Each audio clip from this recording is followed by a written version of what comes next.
Welcome to ILTV Security Brief. I'm Khaled Ben David. Each week, we focus on the latest developments in security and defense relating to Israel and the Middle East, impacting on this region and beyond. And we start with our top items of the past week. The IDF begins its offensive into the heart of Gaza City, killing dozens of terrorists as troops advance into the remaining Hamas stronghold. The army says some 40% of the city's residents have evacuated and urges the rest to do so immediately. Israeli Regional Affairs Minister Ron Dermer meets with U.S. Envoy Steve Witkoff in London in an effort to restart the stalled talks for a hostage release and Gaza ceasefire agreement. As the families of the hostages call for an immediate deal, the IDF says it will take every possible measure to avoid harming them during the Gaza offensive. Israeli Air Force jets strike a military infrastructure target in Yemen's Hodeidah port in response to repeated attacks from Houthi-launched missiles and drones, all of which were intercepted by air defense systems. The IDF says it struck and eliminated in South Lebanon Mohammed al-Yassin, who was involved in the making of weapons for Hezbollah. According to the army, it has taken out over 230 Hezbollah operatives caught violating the security terms of the ceasefire agreement reached with Lebanon last November. Israel's defense ministry says the Iron Beam air defense system, which uses high-intensity laser beams to knock out aerial threats, has passed all its operational tests and will be deployed later this year. And now our big story. This week, the IDF officially launched the second phase of Operation Gideon's Chariots, sending 2 divisions into the heart of Gaza City, Hamas's last remaining stronghold in the Strip. Prime Minister Netanyahu is hoping for a decisive victory against the terror group, but the move is facing strong opposition on fronts outside the Gaza battlefield. International opposition is intensifying, with the EU now weighing sanctions against Israel as public opinion abroad turns against the war on Hamas. And inside Israel, the hostage families and those calling for making a deal with Hamas now warn that the offensive risks the lives of those Israelis still held captive. So can Israel ratchet up the pressure on Hamas militarily while contending with the potential damage to its own standing? And will the U.S., Israel's staunchest ally, continue to provide the crucial diplomatic backing it needs amid reports of tension over the strike against Hamas leaders in Qatar? Here's Prime Minister Netanyahu and President Trump weighing in. אבל כיוון ששאלת על הנשיא טראמפ, היו לי כמה שיחות איתו אחרי התקיפה, וכולן היו טובות מאוד, כולל שיחתנו אתמול. ושני דברים יצאו מזה. אחד, שהוא הזמין אותי לבית הלבן, זה יתבצע בעוד שבועיים ביום שני, אחרי הנאום שלי באו"ם. I hear Hamas is trying to use the old human shield deal, and if they do that, they're going to be in big trouble. They're going to be in big trouble. Joining us for more on this and other issues is Mark Regev, the former Israeli ambassador to the UK and a former senior advisor and international spokesperson for the Prime Minister's office. Ambassador Regev, thank you so much for joining us. My pleasure. Mark, you've worked with Benjamin Netanyahu closely for many years. Just bring us into his mindset on his decision to launch this offensive into Gaza City, considering all of the factors, the risks involved. So I'm not sure this was his first option. This wasn't his first choice. You'll recall some 2 months ago, he accepted the Witkoff deal for a partial release of hostages and a ceasefire of sorts, accepted by Israel, rejected by Hamas. And then just 2 weeks ago, there was this new American proposal, Trump's proposal, which called for a real solution, which would release all the hostages and brought about some sort of permanent ceasefire. And that, once again, Israel accepted and Hamas rejected. So in those circumstances, I don't think the Prime Minister really had much of a choice other than to go into Gaza City and try to finish the job. Right. Of course, he had to take into consideration the international reaction to this move. Again, you're a veteran diplomat of many years. You've seen Israel through some difficult times diplomatically. Just what is the situation now in terms of Israel's standing in the world? So it's difficult, especially in places like Europe. But here I have to allow me to criticize the European leaders. Because you have a situation where if there's going to be a ceasefire in Gaza or not, it's a White House-led show. it's very clear that the Americans are pulling all the strings. And Europe, instead of supporting the American effort, which they should be doing if they really want to see a ceasefire and the hostages returned, they're coming out with all these strange European initiatives recognizing a Palestinian state, calling for immediate ceasefire that will leave, of course, Hamas in power in Gaza. And I would say to the Europeans, yes, what you're doing, it's like little children crying. You're largely irrelevant to the real process.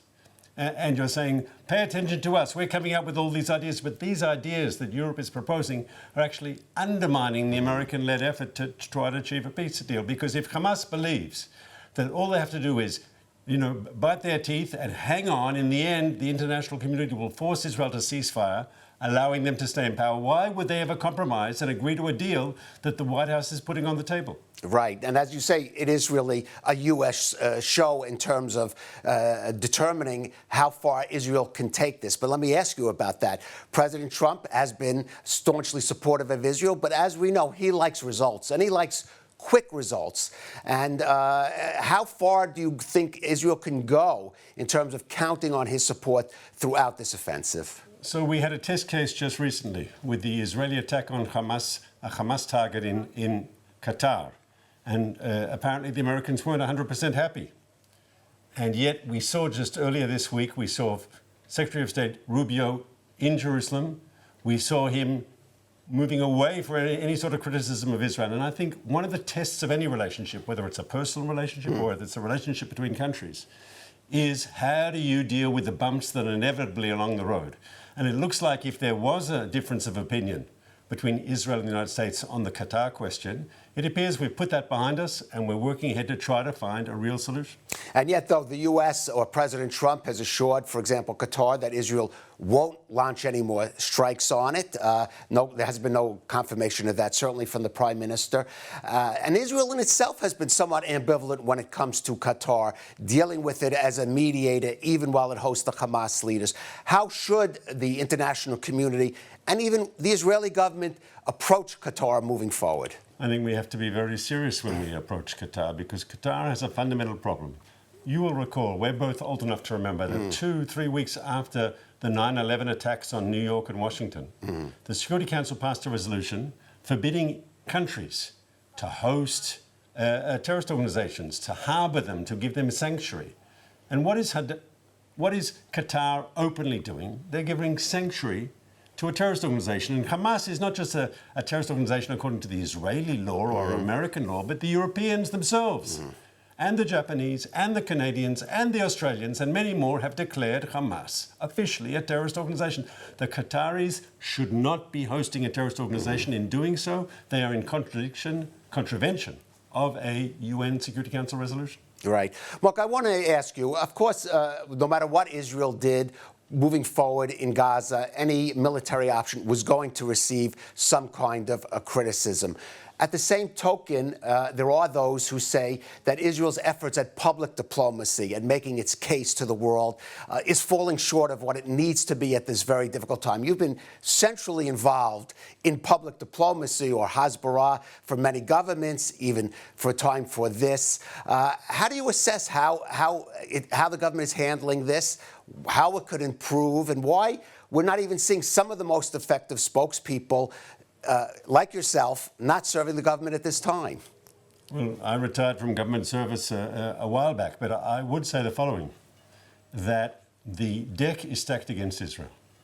And anyone who thinks that Israel only has to do A, B, and or C to change their public relations narrative, they're just wrong. It's not going to happen. When the UN is so much against you, the UN and all its institutions, all the organizations that belong part of the UN structure are condemning you day and night. For most of the world, what the UN says is truth. For most of the world, the UN Secretary General, who is terribly biased against our country, for most of the world, he's like some sort of secular pope, a moral authority. So when they're day after day releasing reports condemning you, it's very difficult to win. The second point is, of course, Hamas is not a democratic movement. The journalists in Gaza, the Palestinian journalists in Gaza, have to conform to the Hamas party line, otherwise they face very serious consequences. And you have a situation where the journalists who work for all the different Western press outlets in Gaza, they are giving the Hamas talking points and they're amplifying Hamas's message. Instead of being journalists who are supposed to be critical and asking serious questions. And as a result of the UN factor and Hamas's control of all the messages coming out of Gaza, it's very difficult for Israel to win. We could be doing a better job. But to say that there'd be some miraculous change if Israel had some super spokesman out there, I think that's probably a bridge too far. Okay. Well, since you mentioned the UN, Prime Minister Netanyahu will be the Daniel entering that lion's den soon to speak at the General Assembly. I know you've been involved for prime ministers, helping them craft their message at the UN.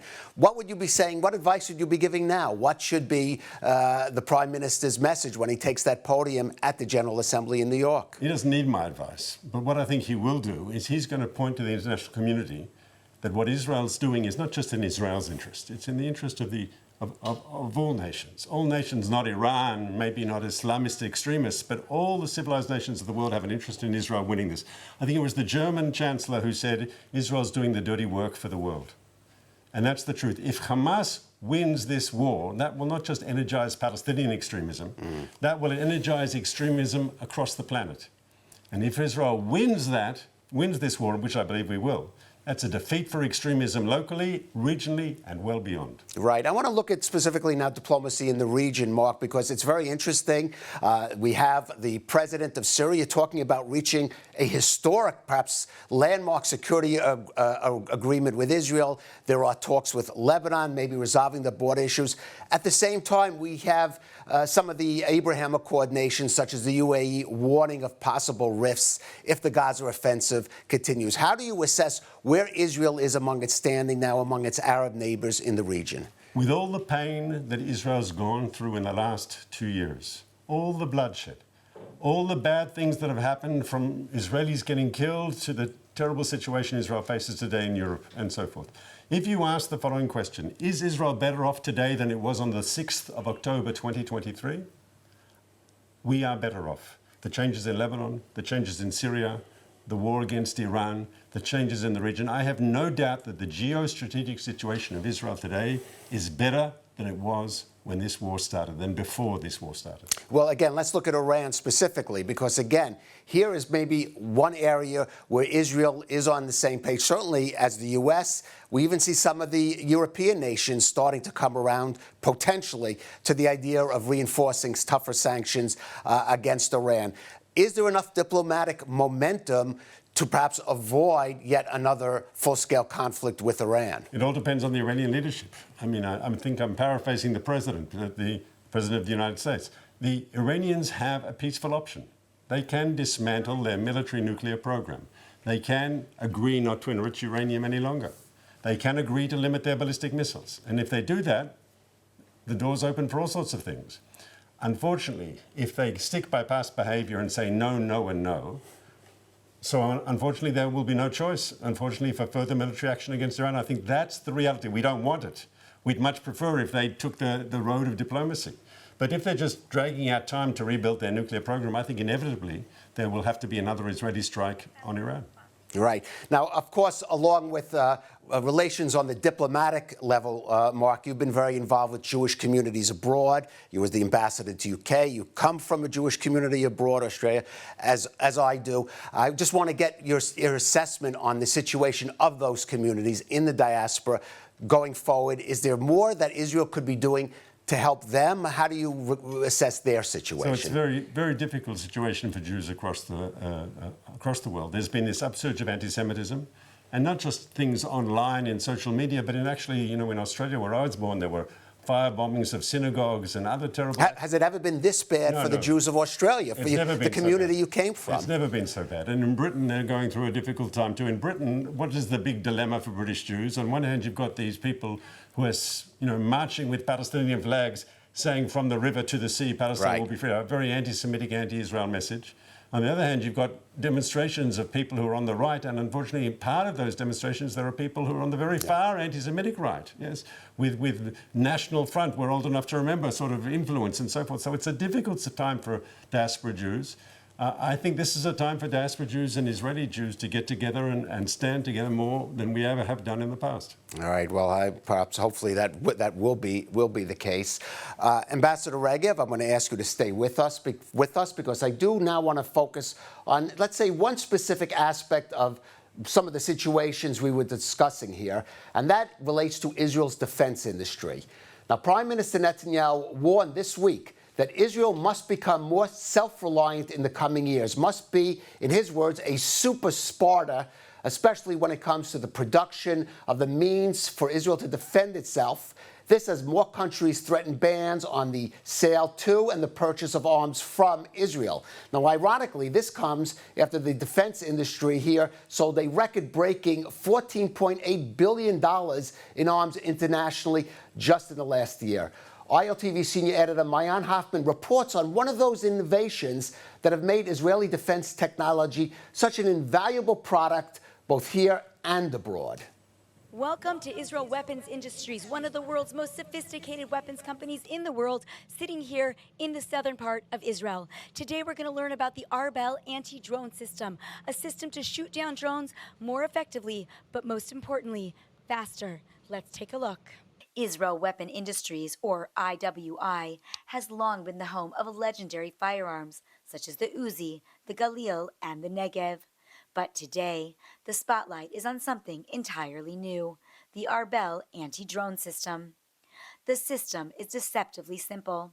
Built directly into the AR-15 platform, it allows soldiers to use their existing rifles, optics, and ammunition without any need for special gear. As you can see, I can operate the system and the gun at the same time. What Arbel does is revolutionary.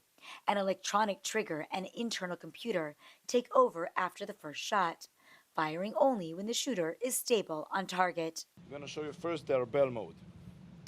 Now keep in mind, I press down the trigger and I keep holding it. My follow shot will be only when I'm actually again in the target. That stabilization transforms a nearly impossible task, hitting a moving drone at 250 meters into something achievable for any trained shooter. Tests show hit probability jumping from around 5% to over 70%. The drone threat is something growing very fast, very rapidly through the last few years. Small tactical drones are very simple, very cheap solution from the enemy side. These drones drop grenades, spy on troop movements, and sow fear for armies across Europe, from Ukraine to Poland, and for countries facing terror groups on multiple fronts. The Arbel provides a critical, low-cost answer. These forces need something easy, some simple solution to eliminate these threats, and this is exactly what our anti-drone systems offer. And that's why, despite whispers of silent boycotts, ILTV was told that demand is booming. The Arbel is proving itself not just as a weapon, but as a future commodity of modern war. They don't need to change their optics. They don't need to change the way they use the rifle. All they need to do is to aim at the target, pull the trigger, keep it pulled, and now concentrate only on correctly aiming. Israel has built its defense industry on necessity. At IWI, that necessity is turning into innovation the world cannot ignore. Mark, this is somewhat of the contradiction as Israel is proving itself on the battlefield with these technological developments. And we should mention in this regard the Iron Beam laser air defense system, which we are told that is now is ready to go, ready to be deployed.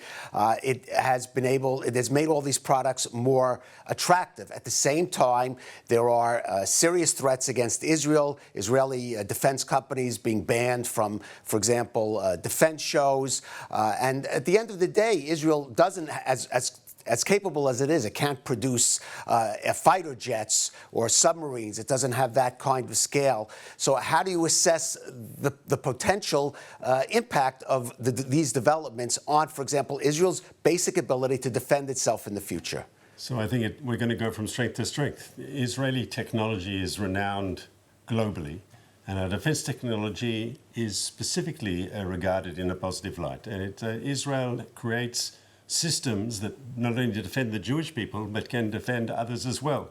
And though there might be now a few bumps in the road because of political pressures, because of the war, when this war is behind us, I expect the Israeli defense industries, especially now that more and more countries in Europe and Asia are expanding defense budgets because of threats that they feel that they face, I think this is going to be a golden age for Israeli defense contractors and the technologies we're producing. And we have a particular advantage because we can show that our technologies have been battlefield tested. And this is just one part of a much larger positive story, and that is Israel in the 21st century.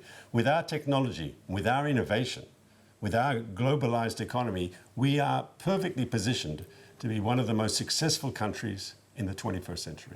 Right. Prime Minister Netanyahu, though, was criticized domestically for using the example of Sparta, and some interpreting to saying that, in a sense, he's sort of giving up on diplomacy in terms of making Israel's case in the world, that Israel just have to, in a sense, kind of go it alone. As a veteran diplomat, as someone who represented Israel abroad so effectively for many years, I want to get your feelings about that. What is the role of diplomacy for Israel going forward into a world that is increasingly hostile? Even if the war should end, there are certainly elements, things that have changed on the ground for Israel in terms of how it's perceived abroad. So it's not a dichotomy where you have either a diplomatic strategy or you have a military security strategy. They go hand in hand. In fact, clever diplomacy is backed up by military power, and military power is backed up by clever diplomacy. They work together hand in hand. When Arab countries make peace with Israel, it's not necessarily because they read Theodore Herzl and became Zionists. I wish they did, but it's not going to happen. They make peace with Israel because Israel is a strong, stable, good strategic partner to have in the region. So the Israeli strength and Israeli military prowess actually goes hand in hand with moving forward with peace with our neighbors. And how optimistic are you about Israel being able to strengthen all of these relationships in the years ahead, given all that's happened? When the war in Gaza winds down, as I'm sure it will in the coming months, I think you'll see a return to the Abraham Accords type diplomacy. President Trump wants it. Prime Minister Netanyahu wants it. The Arab countries, I think, are eager to a new sort of relationships in the area. They know Israel is strong. It's good to have Israel on side. In many ways, we face common threats, whether it's Iran or Islamic extremism like Hamas or Hezbollah. There's much to be built for, and I'm optimistic. It might take more than a few months. It might take a year or two, but I'm sure we're going to see the normalization of more and more, with more and more countries in the Arab and Islamic world. All right. Ambassador Mark Regev, thank you for joining us on ILTV Security Brief. Thank you for having me, Caleb. And now, a final word. In 2008, while working for the Jerusalem Post, I accepted an invitation from the government of Qatar to visit Doha. One reason for that was that it gave me a rare opportunity to meet there with Mahmoud al-Zahar, one of the senior figures of Hamas. As for Qatar, its reason for my invitation was obvious. The Gulf state has long prided itself as being something akin to the Switzerland of the Middle East, a country that prides itself on maintaining good relations with nations that are sworn enemies of the other and serves as a meeting ground for its citizens. That's how Qatar can serve as both a mediator in the talks to free Israeli hostages in Gaza, while also playing host to their Hamas captives, and to have close ties with Iran while housing the U.S. Al Udeid Air Force Base that was attacked by Iranian rockets following the American strike on Tehran's nuclear facilities. But Qatar's reputation for neutrality is something of a facade. Its government-funded Al Jazeera TV station is a prime destabilizing force in the region, both for its scurrilous incitement against Israel and the platform it provides for extremist Islamist agitators. The latter the reason it has been banned not only by Israel, but such nations as Saudi Arabia, the UAE, Bahrain, and even the Palestinian Authority. And of course, the very fact that Qatar still serves as a safe haven for the leaders of Hamas is itself an act of aggression against Israel and the many Western nations who define Hamas as a terror group, this especially after the October 7th attack. Thus, it is time for those countries to move beyond their ambivalent attitudes toward Qatar, unequivocally recognize it as a state sponsor of terror, and take the appropriate actions, diplomatic and otherwise, to get Doha to change its ways.